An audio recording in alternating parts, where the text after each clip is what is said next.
You think nuclear weapons are the ultimate evil. But what if I told you they're also the reason you aren't learning how to live in a bunker right now, while Europe turns into one long front line? In this timeline, the bomb never exists. And without that deterrent, World War III isn't a distant maybe. For you and your family, it becomes a countdown. So, we go back to 1945, because that's where the world loses its off-ramp. Japan is still fighting. In our world, 2 strikes forced a fast ending. In this world, there is no shortcut. The planners open the file they already had waiting.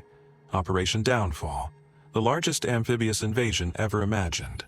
And inside it are 2 phases that don't read like chapter titles once you understand what they mean: Olympic and Coronet.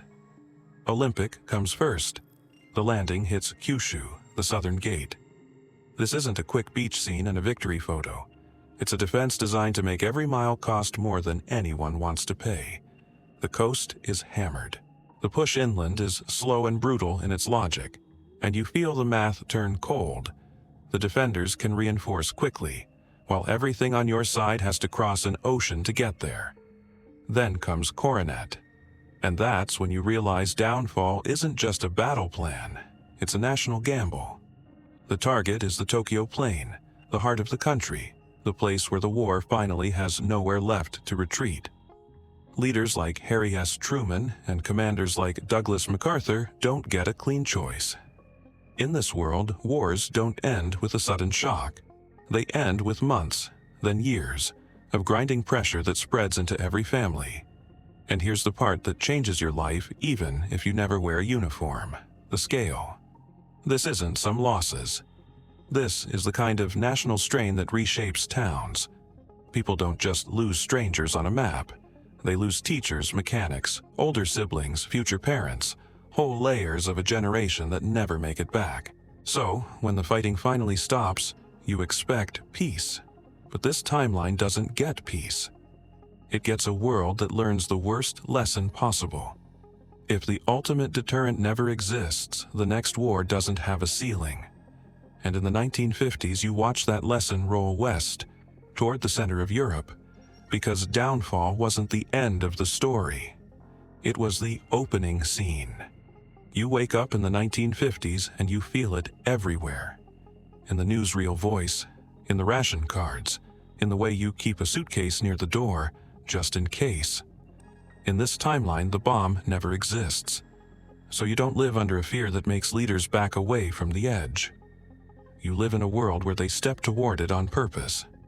After 1945, you expect the United States to breathe again. Instead, the country limps into a new decade exhausted. Factories still run late. Veterans try to rebuild lives that don't fit back together neatly. Europe looks broken and fragile, and you can sense what that kind of weakness invites. Then the test comes from Joseph Stalin. In our world, leaders moved carefully because one wrong step could end everything. In this world, that ceiling is gone. So you watch a different kind of gamble unfold. Not a standoff, not a crisis meant to scare, an actual push. Armor rolls west. Rail lines run day and night, and you realize the Soviet plan isn't to pressure Europe, it's to take it. At first, you hear the places like names from a school map. Berlin, the corridors through Central Europe, the bridges and crossings everyone knows matter. Then you start hearing them like weather alerts. Frontline reports replace politics, and you see how fast normal life disappears when armies move. In Washington, D.C., you don't get the comfort of, it can't happen. The U.S. has allies. The U.S. made promises. NATO stops being an idea and becomes a timer.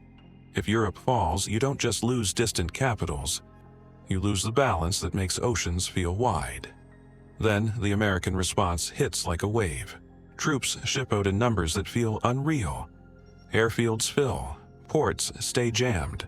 Congress argues, but logistics don't wait. Fuel, trucks, radios, spare parts. Everything moves because you can't stop modern armor with speeches. And as weeks become months, you learn what full swing really means. Constant movement, constant pressure, constant need for more people. Back home, you feel it in your routine. Prices climb. Help wanted signs disappear because the workers are gone. Neighbors talk in shorter sentences. Families count the days between letters. And you start to understand the hard truth of this timeline. Without that one invention that never happened, this conflict doesn't have a quick stop button. By the late 1950s, you stop asking, will this end soon? You start asking, how long can we keep doing this? And that's when you hear the next word that changes everything. Because to hold the line, it won't be enough to rely on volunteers. They're going to need you. You don't grow up in this America asking, what do you want to be? You grow up with a date circled on the calendar. The day you turn 18, you report. In this timeline, the long war in Europe never cools down, and the United States can't rely on a small professional force, so the country rewires itself. Military service isn't a chapter of life anymore. It's the default setting. As a kid, you see it everywhere. Transport planes overhead become background noise. Convoys roll down the highway. Your school adds drills that feel less like tradition and more like preparation. Every town has a recruiting office, a reserve unit, and a schedule pinned to a bulletin board. Even if you never asked for any of it, the system is built to make sure you're ready. At 16, the process starts. Pre-induction checks, not because anyone is panicking, but because planners hate surprises. You fill out forms, you learn which jobs need which skills. If you have a talent, radios, engines, medicine, someone notes it. In this world, people aren't wasted, they're sorted. At 18, you step onto a bus with a paper envelope in your hand. Inside are your orders, your first destination, and rules you'll memorize fast. You don't know the faces around you, but within weeks, you will. You arrive at a training base that runs like a factory. Haircuts, shots, uniforms, boots that never quite fit on day one. A line for everything. And a new habit, waking up before you're fully awake. Basic training feels both shorter than it should be and longer than you want it to be. You learn to march, follow instructions, keep your gear ready, and function while exhausted. You learn the Army doesn't care about your reasons, it cares about your timing. Then you move to specialty school because a war machine needs more than rifles. It needs drivers, mechanics, medics, radio operators, clerks, cooks, and technicians who can keep radar and engines alive in bad weather. The country doesn't just train soldiers, it trains infrastructure with a pulse. By your early 20s, you can see the shift everywhere. More bases, expanded ports, factories locked into contracts that never really end, uniforms in airports, diners, even college classrooms. In this America, college isn't just a personal choice. It's often a pipeline tied to a future assignment. Workplaces plan around rotations. Families plan around deployments. And it doesn't stop with men. Even when the draft targets young men first, women get pulled deeper into the system too, as nurses, technicians, analysts, factory leaders, logistics planners. The whole society reorganizes around readiness, because the war's demands don't pause for comfort. The result is simple and heavy. You live in a giant military camp with a flag on it. You can still chase dreams, but you chase them around service. You can still build a life, but you build it with one eye on the next notice in the mail. And while you're counting the months left on your obligation, the world is racing ahead in another direction.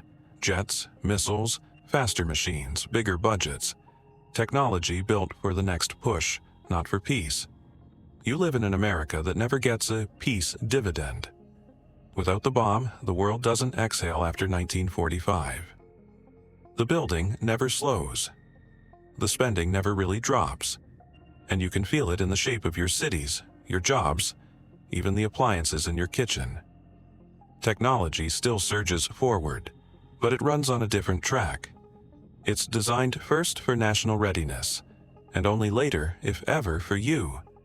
You still get jet aircraft, and you get them faster, in larger numbers, because speed in the air becomes a constant requirement. Airports expand, runways stretch, factories push out new designs one after another. Radar improves, navigation improves, engines improve, training systems improve. You hear sonic booms over places that used to be quiet. In this world, the sky doesn't feel distant. It feels like an active workspace. Missiles become an obsession too. Guidance systems, rocketry, early computers, everything gets funded because long-range reach matters, and pilots are expensive. You watch headlines about test ranges, satellites, and space shots, because the line between a space program and a defense program is thin. Networks of sensors and command centers grow up across the country, built to track objects across continents. And you realize something important. Even without nuclear weapons, the race for speed, range, and accuracy still reshapes the entire economy. But the biggest difference shows up when you flip a light switch. In our world, civilian nuclear power became one major source of electricity in many countries. In this world, it never arrives, so the country leans harder on coal, oil, and natural gas. More pipelines, more tank cars, more smokestacks, more political fights over fuel. The grid still improves, but you pay closer attention to blackouts, winter demand, and shortages. When energy gets tight, everything else slows down with it.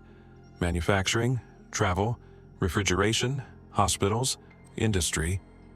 The future doesn't stop, but it runs with a hand on the brake. Healthcare and science still move forward, but you can feel the priorities. Trauma care improves, emergency systems improve. Logistics medicine and rapid manufacturing get serious funding because the country demands them. You get better antibiotics and faster response because readiness requires it. But you also notice less public momentum behind big civilian projects because the national focus stays narrow. The question always comes first. Does it help readiness? And then there's the internet.